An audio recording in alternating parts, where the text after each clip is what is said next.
नमस्कार मित्रों, एक बार फिर से आपका स्वागत है न्यूज स्पिट में। बड़ी खबर इस वक्त, प्रधानमंत्री नरेंद्र मोदी ने देश हित में एक और जबरदस्त फैसला लिया है और पूरे देश में इस फैसले को आज से लागू कर दिया गया है। बड़ी खबर है, पूरी खबर बताऊंगा, लेकिन उससे पहले आपको बता दूं कि प्रधानमंत्री मोदी लगातार सालों से अटके हुए कामों को निपटा रहे हैं और अब एक ऐसी मांग को प्रधानमंत्री मोदी ने पूरा किया है जो कि सालों से की जा रही थी, खासकर युवाओं की तरफ से।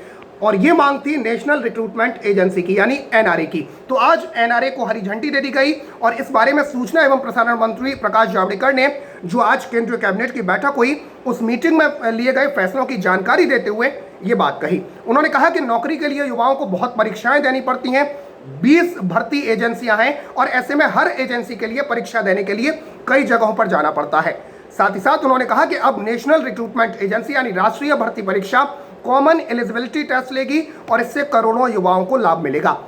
उन्होंने कहा कि युवाओं की तरफ से ये मांग सालों से उठ रही थी, लेकिन ये नहीं हो पा रहा था। लेकिन अब नेशनल रिक्रूटमेंट एजेंसी के गठन से युवाओं की परेशानी दूर होगी, उनका पैसा भी बचेगा और मानसिक स्वास्थ्य भी ठीक रहेगा। बहुत ज्यादा दौड़ धूप नहीं करनी होगी और एक ही परीक्षा से युवाओं को आगे जाने का मौका मिलेगा। दरअसल आपको बता दूं कि पहले जो सरकारी भर्ती में जो युवा जाना चाहते थे तो वो तमाम परीक्षाएं देते थे, तमाम भर्ती एजेंसियों की तरफ से परीक्षाएं आयोजित की जाती थी, अलग अलग शहरों में जाना पड़ता था, पैसा खर्च करना पड़ता था और मानसिक भी आप समझ सकते हैं कि आज ये टेस्ट है तो कल दूसरे एजेंसी का टेस्ट है, ऐसा होता था। लेकिन अब क्या है कि अब नेशनल रिक्रूटमेंट एजेंसी बना दी गई है, राष्ट्रीय भर्ती परीक्षा, और ये कॉमन एंट्रेंस टेस्ट लेगी। कॉमन एंट्रेंस टेस्ट की मेरिट आपको बताई जाएगी और इस मेरिट के आधार पर युवा जो है इसी मेरिट के आधार पर कई जगहों पर अप्लाई एक साथ में कर सकेंगे। जहां पर उनकी मेरिट मैच खाएगी वहां पर उनको रख लिया जाएगा। साथ ही साथ बड़ी चीज आज ये भी है कि ये जो मेरिट है ये 3 साल तक वैलिड रहेगी।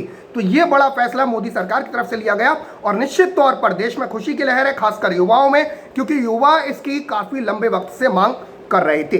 साथ ही साथ आज जो और बड़े फैसले लिए गए वो लिए गए, एक तो गन्ना किसानों के लिए घोषणा बड़ी की गई और 1 करोड़ गन्ना किसानों के लिए इस साल भी परंपरा के मुताबिक लाभकारी मूल्य बढ़ा दिया गया है। 285 रुपए प्रति क्विंटल जो मूल्य है वो तय हुआ है और ये दर 10% की रिकवरी के आधार पर तय की गई है। लेकिन अगर 1% रिकवरी बढ़ेगी, यानी 11% अगर रिकवरी होती है तो प्रति क्विंटल 28.50 रुपए ज्यादा मिलेंगे।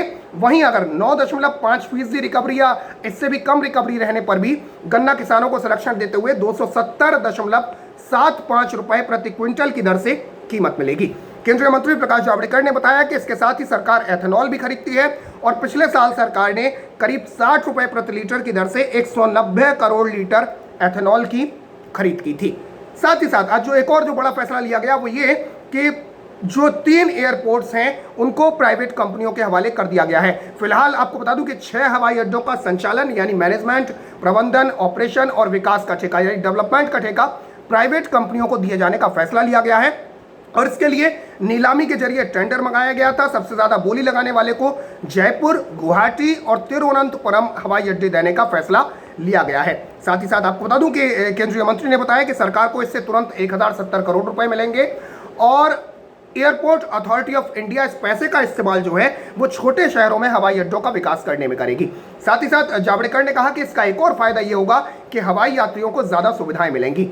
आपको बता दूं कि ये जो प्राइवेट कंपनियों को जो ठेके दिए गए हैं 50 साल की लीज पर दिए जा रहे हैं और 50 साल बाद ये हवाई अड्डे जो है वो दोबारा एआई के पास आ पाएंगे।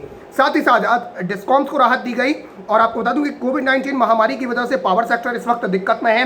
कोरोना काल में लॉकडाउन की वजह से एक तो बिजली की मांग कम हो गई है, दूसरे बिलों का भुगतान नहीं हो पा रहा है।